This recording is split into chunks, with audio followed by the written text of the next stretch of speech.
Let's change topics for a moment. We covered pretty thoroughly, I think, the failure of the messaging bill that the Democrats passed on Friday. There was about 11 Democratic Congresspeople who did not vote for it. Many of the squad and a couple others. I think there was one or two Republicans also that and we talked about it as a failure in terms of like the process, which allowed the message to get lost because there was no debate about it.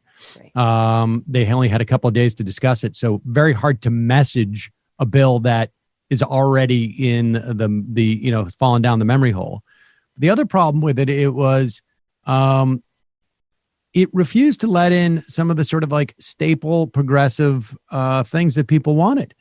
And was anemic in terms of like healthcare coverage. I mean, the idea of funding COBRA is a huge waste of money and a missed opportunity, to say the least. The idea of like the Jayapal's essentially paycheck protection plan wasn't put in there because it was $200 or $300 million too expensive. The context of $200 or $300 billion too expensive in a bill that is 30 times that size. Right. Same with student loan forgiveness. I mean, et cetera, et cetera. Just the most unambitious hodgepodge that has ever been in a $3 trillion package. So that's what Pelosi does. And I say Pelosi because she really did box everybody out from that process significantly. You know, they said Jayapal's thing wasn't scored for the CBO, as if anybody cares about this at that point. But the reason why it wasn't is because she was not allowing non-leadership members to get their bills scored. Mm-hmm. There was not enough time. And I don't know what the rush was because nobody's going to do anything with that bill. It's going to go down the memory hole, like I say. But here's Nancy Pelosi. And I've noticed, like, look, Joe Biden did this the other day, too. President Tweety. Who cares? And here is Nancy Pelosi, instead of being able to go in front of the American public and saying, Republicans won't do this, Republicans won't do that. We offer a legitimate alternative to deal with the suffering that the American public is facing now and is going to be facing in a month and 2 months and 3 months. Instead, it is she scores her points by reminding us that Donald Trump is fat. Madam Speaker, what's your reaction to the president saying that he's now taking hydroxychloroquine? Are you concerned? Well, first, let me say how happy I am about your new baby.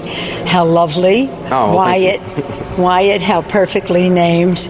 We all know why that is, and congratulations. And as you now are a father, you see how important it is to keep the world safe for the children. As far as the president is concerned, he's our president, and I would rather he not be taking something that has not been approved by the scientists, especially in his age group and in his, shall we say, weight group, what is morbidly obese, they say. So I think it's not a good idea. Oh my God. And I mean, look, you say it in passing, you're doing other things, fine, but this has become the cause celeb, and it's really, we see this. This is what Pelosi and Schumer have done. Schumer, when they passed the first CARES Act, the big thing he was touting about it was that there was a provision that said that none of this money could go to the Trump family people. And of course, much of it ended up doing it anyways, because it was backdoored. But regardless, like we're faced with a pandemic and a depression, and you're touting the fact that none of the government relief money is going to go to the Trump family. Like, seriously, like that's what you're offering people. I think they're just, I don't know if this is intentional or not, but part of me thinks that it actually might be that they don't even want to acknowledge how serious this situation is, because then they would be forced to deal with it. And as long as they are giving out lobbyist perks and the mortgage, the debt collectors perks, while not protecting working people, you can't have both. You can't sit there and say, you're right, we are dealing with an extraordinary situation and this act is protecting working people. But that's just not true. And we all know it. And that would invite questions about, well, what are you doing for working people? Why didn't you pass the Paycheck Protection Act, or the aspect of Pramila Jayapal's plan? Why didn't you, take into consideration mortgage relief and rent relief? Why didn't you? And just going through the list. But if she's not talking about it, then they don't actually have to answer that question. I feel like that's kind of where cable news is right now with Democrats. And that's how Joe Biden's campaign is being run. Without a doubt. It's all just like, we're just going to step aside and let Donald Trump implode. And we're going to put nothing that is even remotely controversial to anyone in any of these bills. And look, the bottom line is either one of two things. I mean, the idea that saying we would expand Medicaid, temporary emergency Medicaid expansion, would be politically toxic in this environment is absurd. It is absurd. It's only politically toxic in their narrow circles. There is just no way that Donald Trump is going to get out there and saying they're offering free healthcare during a pandemic. Socialists. But do you think it's about the messaging, or do you think it's about, I just think, like, looking at this bill, it's so transparent. Why do you even care about giving perks to lobbyists when it's not going anywhere? Why do you even care about giving money to all these industries if it's going nowhere? I think it's the signal to these companies that we're on your side. They're trying to signal to a bunch of different constituencies, we're on your side, by doing nothing except for maybe sweetening the pot for a couple of different constituencies. And but the problem is that there's absolutely no message. There's no pressure being put on the Republicans to provide. Well, there's no message to the general public. Well, Sam, did you hear her talk about Anderson Cooper's son and how it's for the children? I'm seeing now that they're increasing matching for CHIP by 6 percentage points. Ooh, for the children, 6 percentage points. Cooper's son. There you go. I mean, it's just an abject failure. And there's a missed opportunity here, and like, I think this is going to impact the election. I don't know. My guess is it will do exactly what it's designed to do, to make the Democrats a non-factor in the election come November.